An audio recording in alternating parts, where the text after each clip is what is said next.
Bien-aimé, bonjour. Je suis le révérend Patient Kajambéré, responsable de l'église MES. MES veut dire Mission Évangélique Shiloh. Nous trouvons notre soubassement dans Genèse, chapitre 49 au 10e verset, où la Bible dit que le sceptre royal ne quittera point Juda, ni le bâton souverain d'entre ses pieds jusqu'à ce que vienne le Shiloh, et que tous les peuples lui obéissent.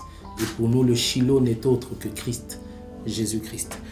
Aujourd'hui, je voudrais ici vous parler de la vision, comme c'est notre première émission, mais aussi je vais parler de la mission que Dieu nous a donnée dans cette ville de Goma. Nous sommes à Goma, en République démocratique du Congo. La mission que nous avons reçue et la vision, c'est de restaurer l'enseignement et l'adoration au sein de l'Église. Quand je parle de la restauration de l'enseignement, c'est selon Acte 2,42 où la Bible dit « Il persévérait dans l'enseignement des apôtres ». L'enseignement authentique, l'enseignement des apôtres. Et par rapport à l'adoration, la restauration de l'adoration, nous avons la référence dans Genèse chapitre 22, à partir du 5e verset, la Bible dit « Abraham dit à ses serviteurs, vous restez ici avec l'âne, le jeune homme et moi monterons à la montagne pour adorer le Seigneur. » Mais en réalité, Abraham allait sacrifier Isaac. Et en sacrifiant Isaac, il s'est sacrifié lui-même. Ça veut dire au-delà d'une adoration où on chante et on loue Dieu, nous allons dans le niveau de nous offrir nous-mêmes comme un sacrifice à Dieu. Et la mission, nous avons la mission de faire parvenir l'évangile partout au monde, selon Matthieu chapitre 28, à partir du 19e verset. La Bible dit « Allez et faites de toutes les nations les disciples ». C'est pourquoi aujourd'hui, c'est par présentation que je vous parle de l'Église, mais je ne suis pas venu vous parler de l'Église, je ne suis pas venu vous parler d'une religion, je ne suis pas venu vous parler d'une communauté ou d'une doctrine, je suis venu vous parler de Jésus. Jésus est mort sur la croix pour nous et par sa mort, il nous a donné la vie. Mais cette vie-là ne profite qu'à ceux-là qui l'acceptent et qui le reçoivent comme leur Seigneur et leur Sauveur. La Bible dit dans Romains chapitre 3, verset 23, que tous ont péché, en effet, et sont privés de la gloire de Dieu. Dans d'autres versions, ils sont privés de la présence glorieuse de Dieu. Vous savez, dans le jardin d'Éden, l'homme en péchant a perdu sa communion, son intimité, sa relation avec Dieu.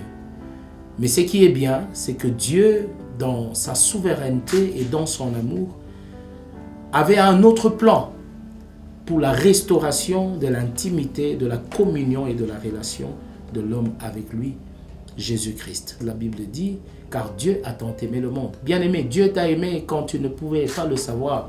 Dieu t'a aimé sans toi. Dieu ne t'aime pas à cause de ce que tu fais, à cause de ce que tu es. L'amour de Dieu est manifesté dans ta vie à travers la vie que tu as. Si tu peux te lever le matin, si tu peux voir le jour, tu peux marcher, c'est l'expression de l'amour de Dieu. Dieu t'aime.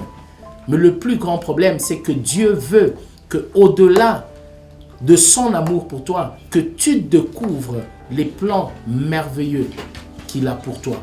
Et ces plans, tu ne pourras les retrouver que lorsque tu acceptes Jésus-Christ dans ta vie comme Seigneur et Sauveur. Christ est le don de Dieu pour l'humanité. Christ est le don de Dieu pour les pécheurs, pour les voleurs, pour les menteurs, pour les impudiques. Christ est le don de Dieu pour vous. Mais la Bible dit, à tous ceux qui l'ont reçu et qui croient en son nom, il leur donne le pouvoir de devenir enfants de Dieu.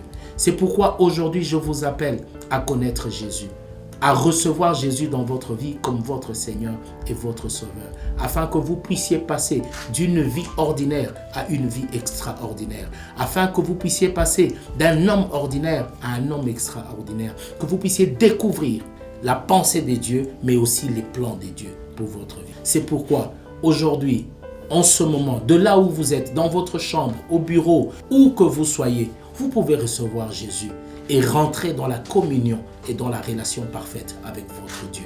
Votre vie ne trouvera un sens que lorsque vous aurez donné votre vie à Jésus. Si vous êtes là, voilà, répétez avec moi cette prière. Seigneur Jésus, j'ai écouté ta parole. Je prends la ferme décision en ce moment de te recevoir comme mon Seigneur et mon Sauveur personnel. Conduis ma vie maintenant et dirige-moi. Satan, je ne t'appartiens plus. À partir du moment où j'appartiens au Seigneur Jésus, qui est mort sur la croix, qui est ressuscité d'entre les morts et qui vit à la droite du Père. Que Dieu te bénisse. Une seule adresse, Mission Évangélique Shiloh. Nous sommes situés juste après l'hôpital Il Africa, dans l'enceinte de l'hôtel Moulinga. Nous sommes là chaque mercredi de 15h30 à 17h30 dans notre culte qu'on appelle Gethsemane. C'est un culte d'intercession et de prière. Vendredi, 15h30 à 17h30 pour l'enseignement. Et dimanche, nous sommes là de 9h à 11h30 pour un culte d'action de grâce et de célébration. N'oubliez pas, chaque matin, nous sommes là de lundi à vendredi dans la matinée de puissance. Que Dieu vous bénisse. Une seule adresse, avenue L'Île-Lucie, numéro 3, quartier Les Volcans, commune de Goma. Référence, ancienne salle de fête Moulinga.